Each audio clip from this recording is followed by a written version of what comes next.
Hi guys, and welcome to this video. For today's case, we are going to be talking about cannibalism. So the disclaimer I'm going to make right now is if you are eating some kind of food, I would probably advise you not to eat during this video, but that is left to your discretion. Let's get into today's case, guys. So today we are going to be visiting the country of Pakistan. I've had a lot of requests the past few months to cover cases both in India and Pakistan, and I was really having difficulty finding cases that were high profile but more under the radar and not known in Europe. I had to do a lot of research for this. Luckily, one of my colleagues told me about this case, which I'd never heard about, and I've never heard anyone else really speak about this in the UK or Europe. So this is the case we're going to be covering today, and this is the case of Arif and Farman Ali. So they are two brothers. Now their official names are Muhammad Arif Ali and Muhammad Farman Ali. Because both of their first names are Muhammad, most people refer to them throughout this case generally as Arif and Farman Ali, because obviously we need to make the distinction between the two. So the older brother is Arif and the younger brother is Farman, and there's about 5 or 6 years difference between the two. At this current time now, the brothers would probably be, the older one, Arif, would be in his early 40s, and the younger one, Farman, would be in his, I want to say, probably mid-30s, like 35, 36 years old. So the two brothers grew up in an area of Pakistan called Bakar and in a village called Darya Khan, which is about 180 kilometers from Islamabad, which is a huge city in Pakistan. And it's said that Arif, the older brother, has actually said that both him and his brother, and they also have a younger sister, that they grew up around a lot of domestic violence, that their father was extremely violent with the mother. And he's actually said that what they've experienced as children, that triggered him to perpetrate the elements of today's case.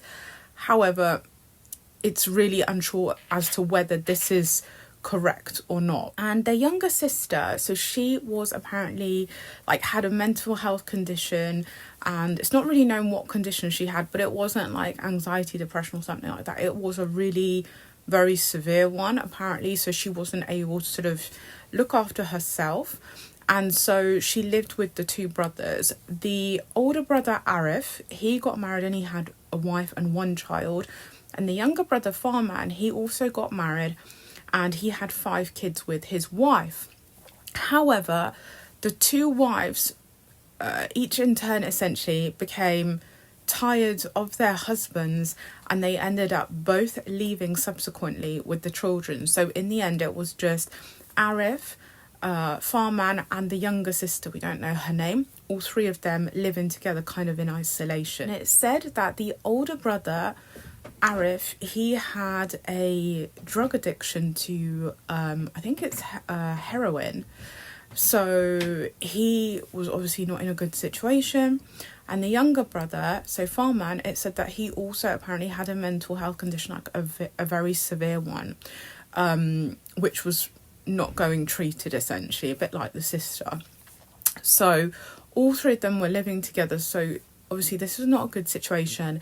And I believe they were living in quite an impoverished way as well. Now, essentially, after the 2 wives they left, so then it became the 3 siblings living together, the brothers, for some reason, decided that they wanted to consume human remains.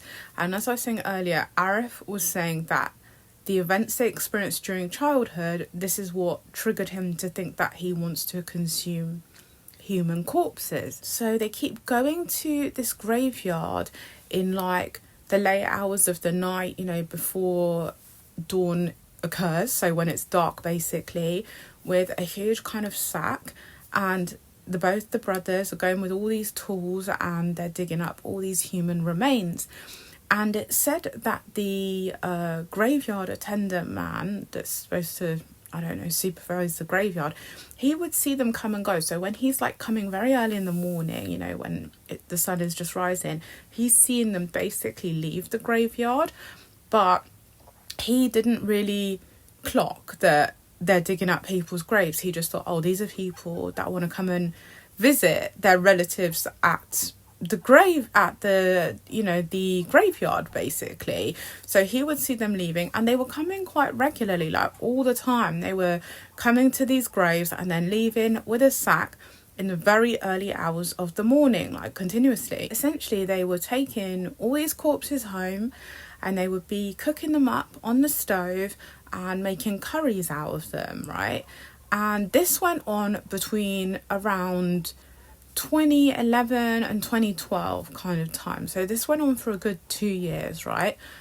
Now, over time, the neighbours were like, there is a really nasty smell coming out of the house, basically. And I don't know myself, guys, as probably you don't, how human remains smell when you're doing cannibalism, because I presume everyone that's watching this video is not a cannibal. But the neighbours have said there was a really nasty stench coming out of their house, and obviously this was going on a long time. And over this time, they ended up digging up about 150 corpses from this graveyard. And I'm actually thinking, guys, like, this funeral attendant guy, like, maybe they didn't have CCTV and everything because it was a remote area they're in. But you'd think that you would notice that there's loads of graveyards which have had the corpses removed, especially if it's got to the point of 150.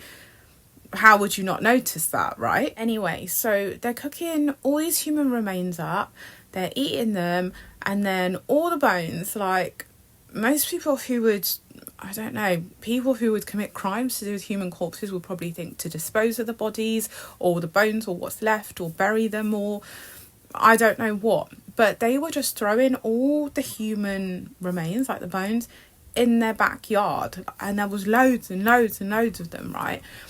And then essentially it got to the point where there was a grave that was dug up by the two brothers, and this family had just buried their daughter. I think she was called Parveen, but I'm not too sure. They just buried their 24-year-old daughter, and she'd actually just died of cancer as well. So it was a really clearly difficult situation for her parents. So they'd buried her on one day. 24 hours later, so the next day, they went back to the graveyard, obviously to visit their daughter's grave. And they've then seen the graveyard like dug out, like there's an empty hole with nothing there. So obviously the parents were extremely alarmed. Obviously they were already in a complete state of distress because their daughter had just died and been buried.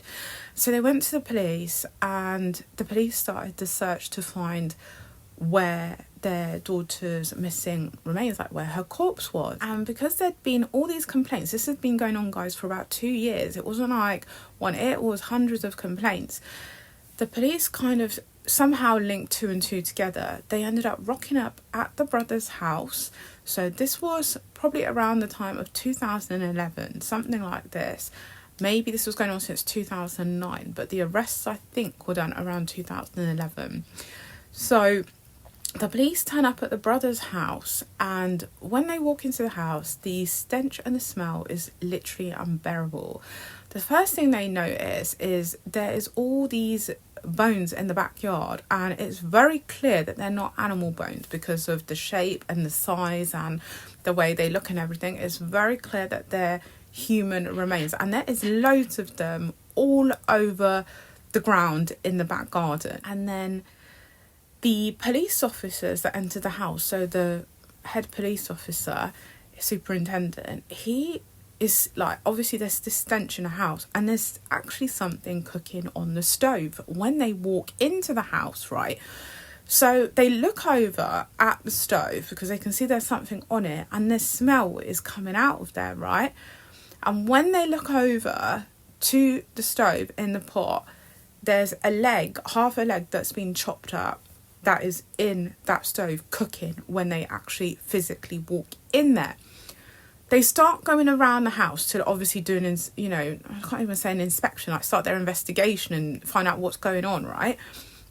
And then they go into the bedroom, and there's this huge trail of ants, like loads of ants. You know, like where you have like a little army of ants lined up and they're doing something. Now, most people would not want ants in their house, but in this case, guys, the ants were literally a blessing in disguise and a really in-depth clue for the police, because the ants were leading under the bed in the bedroom, and under the bed was a human corpse. So the police are seeing, right, there's this huge trail of ants, like loads of them, like massive. So they look under the bed, find this corpse, and the corpse has got, like, again, half the leg missing. So where the knee is, from the knee down, that's missing. That is essentially what has been cooking in that pot on the stove, guys. So they then put two and two together and realise these are the remains of that girl that was buried just 24 hours before, right?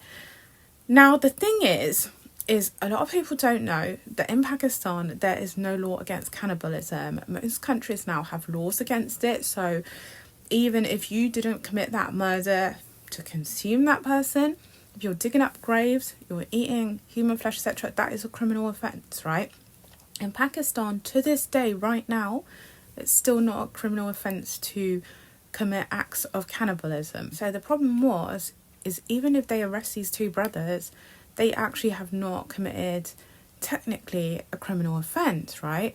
So they were like, what are we going to do? Because the police and, you know, the legal system, they want to prosecute these brothers, but in the laws in Pakistan, they don't have the means to do the right type of prosecution because of the way the laws are set out, right? Which makes the case really complicated to deal with in actual fact, okay?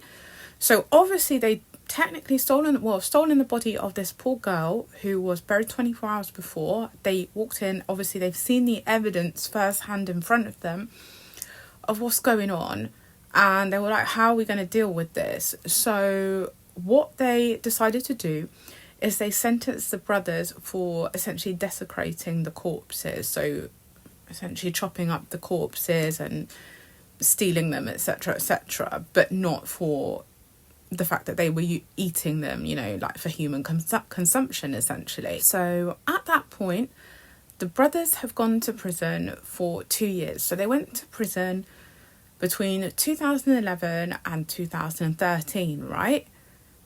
Bearing in mind, guys, they did dig up 150 corpses and consume them. And I forgot to mention that I think it was the year before they went to prison, during Ramadan, they were eating through those corpses like no man's land, literally.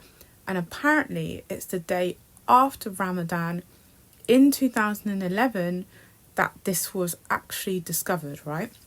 So they go to prison for 2 years now. Now, although obviously cannibalism is not illegal in Pakistan, it was still a very prolific case. You know, people are outraged there. Like, this is not obviously normal behaviour. So people were very shocked, you know, and like it was very disturbing, obviously. So they went to prison for 2 years. They come out of prison in 2013. They go back to their village, back to their house. And at that point, obviously, all the villagers, as well as the worldwide population of Pakistan, know that these brothers have done this. So, you know, now they're on the, you know, the radar of every citizen in Pakistan, and also the police's radar, right? Because, you know, it was all on TV and all of this, right? However, that does not stop them, and they decide they're going to go back to their old ways again, because it's not a criminal offence anyway, and they want to carry on consuming human corpses. Now, it is said, guys, that some people have said that the brothers were consuming human remains because they were really poor and they couldn't afford to consume meat. But Arif, the older brother, as I said earlier, has said specifically that what both the brothers did, that was triggered by what happened in their childhood. However, when they were growing up with their parents, although there was a lot of violence, which I don't condone whatsoever, there was no eating of human remains or anything like that going on in the rest of the family. But somehow, I think mentally, this has triggered something, obviously, in the brothers. And this is how they've got to this point where they're consuming, obviously, human remains. So the brothers then decide that they still want to carry on consuming human remains, but they need to be a little bit more discreet, because now they're on literally everyone's radar. And in the village where they live, like, the neighbours are now keeping their eyes open, you know, to see if now the brothers have come out of prison, is this going on again? Because, like, they don't want that happening, obviously. So the brothers decide to travel 300 kilometres to another area of Pakistan to get a human corpse. And they find one of a baby. I think it's a 5-day-old baby. They take it back to their area, so Darya Khan. They cook up the baby, right? And again, because they're cooking human remains, there is that stench coming from the house, right? Like, it's very strong. So the brothers need to be, well, they know they need to be a bit more careful. However, they're not really being careful, right? So the villagers can smell this disgusting smell again. And these are people that have been living there, like, for years, right? So, you know, it's like something's going on. They'll notice it very quickly. So because they can obviously smell this smell again, they contact the police. The police arrive quickly. And at this time, the brothers have been out of prison probably for about a year or something, right? So the police arrive. When they walk into the property, they discover the baby's head in the house. So now, guys, we are in April of 2014, and the brothers get arrested after being out of prison for a year. And the thing is that the population of Pakistan is like, yeah, but what's going to happen? They're just going to get a sentence for another 2 years, and then they're going to come out and do exactly the same thing again and dig up everyone's graves and start eating, you know, human corpses. So there's a lot of public outcry, because obviously it was only 2 years before that they got sentenced or so, or 3 years before, for doing what they were doing. So what happens is that the illegal people involved in the case decide to try them in an anti-terrorist court. Now, obviously, that is very different to actually trying them in the relevant court, in the relevant way, for this type of act. But they've got no option because there are no laws against cannibalism. So they decide to try them in an anti-terrorist court, and they sentence them to 12 years in prison. And as you can imagine, guys, that is still very problematic, because they were sentenced again in 2014. We are now 2024. It's been 10 years. They're going to come out in the next year and a half, 2 years, and probably go on to do the same thing again. Now, it's said that when they were arrested the first time in 2011, there was no psychiatric evaluation. They did not see a psychiatrist, a psychologist, or anything, when it's very clear that there's something going on mentally with the brothers. Because already the second brother, the younger one, Farman, he said that he's got a mental health condition. The sister's got a mental health condition. They grew up in a very unstable environment, and they're eating human corpses. So clearly they need to be assessed psychologically. When they've been arrested the second time, it was said that, you know, there was more push for them to get assessed psychologically, and really they should have been put in or detained in psychiatric units because of their behaviour, in all honesty. But they didn't really have proper assessments, and so they've been put in like a high security kind of prison unit. However, it's like they're not sort of demonstrating high violence. They're committing acts of eating other people, and so it's like, what is the psychology behind it? And Arif's clearly said that that's triggered by things in their childhood. So the way that this case has been dealt with, if it was dealt with in another country, I don't think it would have been dealt with like this whatsoever. But it's like there was not the means or resources or the correct legal system to manage this case correctly and deal with the brothers in a way that is tailored to the actual behaviours that they demonstrate. And up to now, so 2024, there is still no change in the legal system. And the legal representatives that oversaw the case, the judge, etc., solicitors involved, they called for the legal penal system to be changed, the laws in regards to cannibalism in Pakistan, they still have not been changed. So what's going to happen when these brothers come out of prison in 2 years' time? No one knows. They're going to go back to their house and probably do the same thing and go to prison for another 10 years and do the same thing. And it's a really vicious cycle that's going on because the law and justice system is not getting changed. Now, for me personally, guys, this is one of the more stranger cases I've come across and covered, because they actually have not committed acts of murder, but they're consuming human remains. But there's it's very visible, I think, that there's a psychological element to this case very deeply in regards to the brothers and what they're doing, and there's not enough done for them. And it's rare in a case where there's a suspect or perpetrator that I will feel any empathy, but I do really feel in this case that they have not received any psychological or psychiatric help. And that is really necessary to rehabilitate them, at least, so they don't repeat the same thing again and again and again.